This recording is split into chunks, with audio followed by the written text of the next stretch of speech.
여러분 만나게 돼서 진심으로 반갑습니다. 오늘은 선으로 공부하는 법화경 제14 안락행품에 대해서 말씀을 드리겠습니다.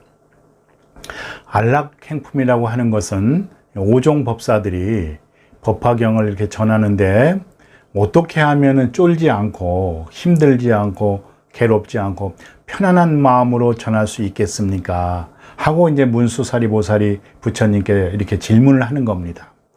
그러니까 이제 부처님께서 이렇게 법화경을 전하는데 안락한 마음으로 법화경을 전하려고 하면은 4가지 행을 하고 법화경을 전해야 한다. 그 4가지 행이라는 것이 무엇인가 하면은 첫째는 계율이다. 계율. 그 다음에 둘째는 어떤 지혜의 마음으로 전해야 하고, 세 번째는 자비한 마음으로 전해야 되고, 네 번째는 서원을 세워야 한다. 이렇게 이 4가지 행을 지켜야지만 법화경을 전하는데 안락한 마음으로 전할 수가 있다. 이렇게 이제 얘기를 하시는 겁니다. 근데 이제 첫 번째 첫 번째 행이 무엇인가 하면은 계율을 말씀을 하시는데, 이 여기서 말씀하시는 계율이 초기 불교, 소승 불교의 계율보다도 훨씬 강력한 계율을 말씀을 하십니다. 근데 왜 이렇게 강력한 계율을 말씀을 하시는가 하면은 이 대승불교에서 법화경이랑 사상이, 새로운 사상이 반야 사상이나 그 맥은 다 똑같은 사상이지만 그래도 이렇게 새로운 일불승의 사상이 나오게 되면은 범부 중생들은, 이 미혹한 중생들은 시기하고 질투하고 모함하고 욕하고 나무로 때리고 심지어는 칼로 찌르고 하기 때문에 이렇게 5종 법사가 이 몸과 마음가짐을 이렇게 단정하게 해야 하기 때문에 이 계율을 강력하게 말씀을 하는 겁니다. 정치인을 만나서도 안 되고, 우리가 권투라든지 격투기라든지 이런 것을 좋아해서도 안 되고, 또 이렇게 짐승을 길러서 사냥을 해서도 안 되고, 물고기를 잡아서도 안 되고, 물고기를 잡아서도 안 되고, 등등등등 여러 가지 계율, 또 법문을 하면서 여성에게 이렇게 법문을 할 때도 이빨을 드러내 보여서도 안 되고 등등, 하여튼 여러 가지 강력한 계율을 말씀을 하시는 겁니다. 그래서 몸과 마음가짐을 어떠한 하자가 없게 해서 이 법화경을 전하여라. 그래야지 이 대중들에게, 중생들에게 어필이 될 것이다. 첫 번째는 이렇게 행을 말씀을 하시는 것이고, 두 번째는 지혜의 마음으로 법화경을 전해야 한다. 법화경을 전하는데 우리가 해삼길, 오직 이것뿐인 일승인 마음으로 법화경을 전해야 한다. 이 사물 자체가 있는 것도 아니다. 있는 것도 아닌데 없는 것에 또 떨어지면 없는 것도 아니다. 무의도 아니고 유의도 아니다. 정멸상이다. 이 마음으로, 지혜의 마음으로 법화경을 전해야 너희가 안락한 마음으로 법화경을 전할 수가 있다. 이렇게 말씀을 하시는 거고, 세 번째는 자비한 마음, 인욕의 마음으로 법화경을 전하여라. 법화경을 전하면서 새로운 사상, 이 참 진리를 전하면서, 최고의 법을 전하면서 그 중생들이 시기하고 모함하고 헐뜯고 하기 때문에 인욕한 마음으로, 정말 사랑하는 마음으로, 그들을 가엾이 여기는 마음으로 법화경을 전해야 한다. 그래야지 너의 마음이 안락할 수 있다.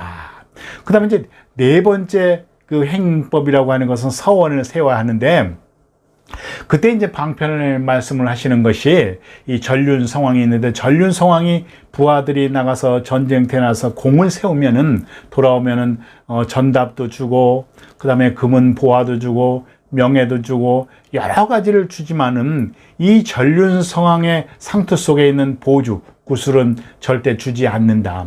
그것을 전륜성왕이 그것을 주는 것은 전륜성왕의 모든 것을 준 것이나 다름이 없다. 즉 법화경이라고 하는 것도 이 부처님께서 내가 여러 가지 법문을 전하고 성문도 전하고 연각도 전하고 보살도 전했지만은 내가 마지막에 이제는 모든 법을 전하고 이 전륜 상황이 마지막에 상투 속에 있는 보주를 주는 것과 같이 이 법화경을 전하는 것이다. 그러니 서원, 그런 어떤 서원을 가지고 이 법화경을 전하여라.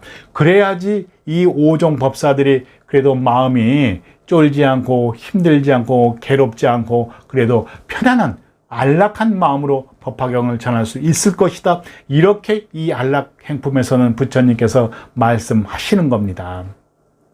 그런데 이 법화경이라고 하는 것은 제가 전에도 말씀을 들었지만은 우리가 일승, 일불승, 사상 오직 이것뿐인 이 우리의 본질에 대한 그 말씀을 하시지만은 현상적인 이 말씀도 하시는 겁니다. 왜 그런가 하면은 우리가 이 법 진리라고 하는 것을 보면은 이 현상에 우리가 집착해 있기 때문에 부처님께서는 유의도 아니고 무의도 아니야. 있는 것도 아니고 없는 것도 아니다. 이 정멸상이다. 해탈 정멸상이다. 오직 이것뿐이다. 이 공안질 알고 행하는 것이다.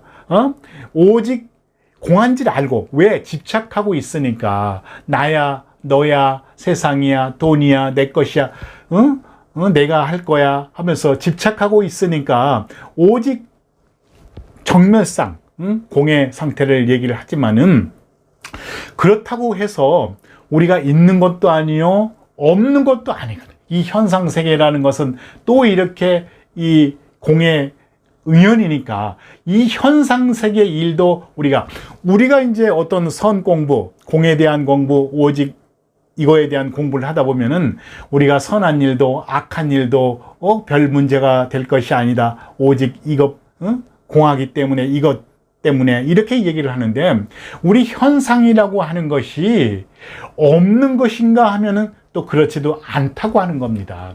그래서 우리 불교에서는 상구보리 화중생, 위로는 깨달음을 얻고 아래는 화중생, 대중을 구제하는데 이 법을 전하기도 하지만은 우리가 선한 일, 선업을 하는 것이다. 배고픈 이에게는 내가 가지고 있는 빵 한 쪽을 주는 것이고 정말 외롭고 슬픈 이에게는 관심과 사랑을 주는 것이다. 이렇게 세상 현상 세계의 일도 소홀히 해서는 안 되는 것이다. 이 본질의 일불승의 사상, 오직 정멸상의 그 사상도 정말 중요하고 진리의 법이지만은 이 현상생의 일이라고 하는 것도 우리가 소홀히 무조건 그냥 아무 의미 없이 하는 것이 아니다. 법화경에서는 이렇게 말씀을 하는 것입니다. 그러니까 우리가 현상세계에서 선업을 짓고 대중을 교화하고 하긴 하지만 우리가 사랑을 전하고 하지만 하는 것이 아닌 줄 알고 하는 겁니다. 어떤 일이든지 자유롭게 내가 좋아하는 일도 하고 사랑도 하고 스포츠도 하고 여러 가지도 할 수 있지만 그 하는 것이 집착하지 않은 것이다 하는 것이 아니라 이것이 공한 줄 알고 하지만 하는 것이 아닌 줄 알고 정열적으로 하는 것입니다. 정열적으로 선업을 쌓고 배고픈 이가 있으면 내 빵을 나눠주고 정말 우울하고 힘든 이가 있으면 따뜻한 말 한마디를 전할 수 있어야 한다고 하는 것입니다. 그래서 법화경에서는 오직 일불승을 말하지만 후반부에 가서는 현상세계 얘기하지만 심지어는 기도, 신앙에 대해서 말씀을 하시는 겁니다. 그래서 우리가 법화경 공부를 하시면서 본질에 대한 공부도 좋지만 이 현상세계에 대한 것도 우리가 잘 간직하고 또 이렇게 사랑과 자비를 베풀어서 이렇게 평화롭고 행복하게 사시기를 진심으로 바라랍니다. 예, 감사합니다.